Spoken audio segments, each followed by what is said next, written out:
Tuyautage de coiffe provençale. Les coiffes sont d'abord amidonnées avec des cristaux d'amidon. La coiffe est amidonnée, ensuite séchée.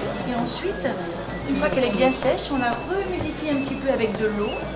Et ensuite, on peut procéder à la mise en œuvre des plis qui s'appellent des tuyaux. Donc ça s'appelle un tuyautage. Et moi, je suis une tuyauteuse. Alors, la dentelle est légèrement humide. Mon fer ici a chauffé mon fer à tuyauter qui a 2 cylindres identiques. Et sous l'action de mon fer chaud, je le mets sur la dentelle humide. L'amidon étant déjà dans le tissu, la dentelle sèche et l'amidon se fige.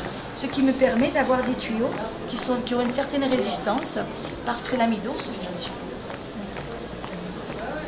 Alors toujours essuyer pour voir si c'est pas trop chaud, parce que si le fer est trop chaud, la dentelle va brûler, et si le fer n'est pas assez chaud, la dentelle ne va pas sécher, et l'amidon ne va pas se figer. Voilà. Donc, je procède à une rotation du poignet, je rentre dans la dentelle, pas trop près du tuyau que j'ai déjà fait, sinon je l'écrase, et pas trop loin non plus, sinon il y aura un pli et ça ne sera pas régulier en fait. Ça ne fera pas la belle de vague. À ce moment-là, la dentelle est en train de sécher, il peut même y avoir un peu d'évaporation, un peu de fumée. Et quand elle est sèche, mon fer, sans l'ouvrir, se détache et il est libéré. Et mon tuyau, il est fait. Voilà.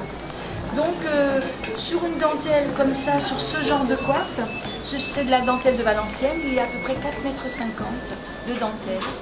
Et je fais à peu près cette opération-là entre 180 et 200 fois. Faire la coiffe sur 2 rangs de dentelle, comme ça.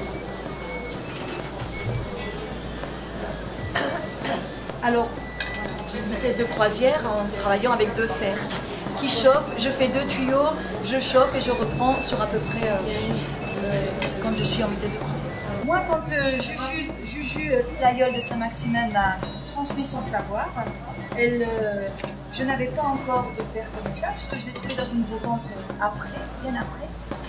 Au début, quand Juju m'a transmis son savoir, on utilisait ce genre d'appareil qui est un réchaud à alcool, avec une mèche de coton, hein, la mèche comme les lampes à pétrole.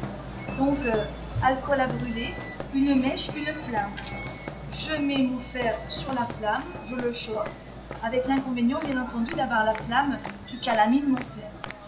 Donc à chaque fois on essuie le noir, on apprécie en même temps à travers le chiffon la température, parce que là la flamme directement, ça monte très très vite, c'est du fer, hein, simplement. Et donc après, si c'est pas trop chaud, on procède au tuyautage. Donc l'inconvénient quand même de cet appareil, c'est bien entendu la flamme qui est en contact direct avec le fer et donc effectivement tout le problème de chaleur et de noirceur, hein, sur une toile blanche et tout. Parce que là vous noircissez, vous recommencez, c'est-à-dire vous lavez, vous refaites votre bain d'amidon, vous relavez votre coiffe, vous la trempez, vous la séchez, vous la rehumidifiez et puis vous recommencez. En plus de ça, quand le réservoir était vide, parce que quand même il ne suffisait pas pour faire tout là, il fallait enlever la mèche ici qui était toute noire parce que forcément c'est la voie brûlée. On le sort, on le remplit, on remet la mèche, on remet le feu, il y en a de partout, ça s'enflamme et voilà.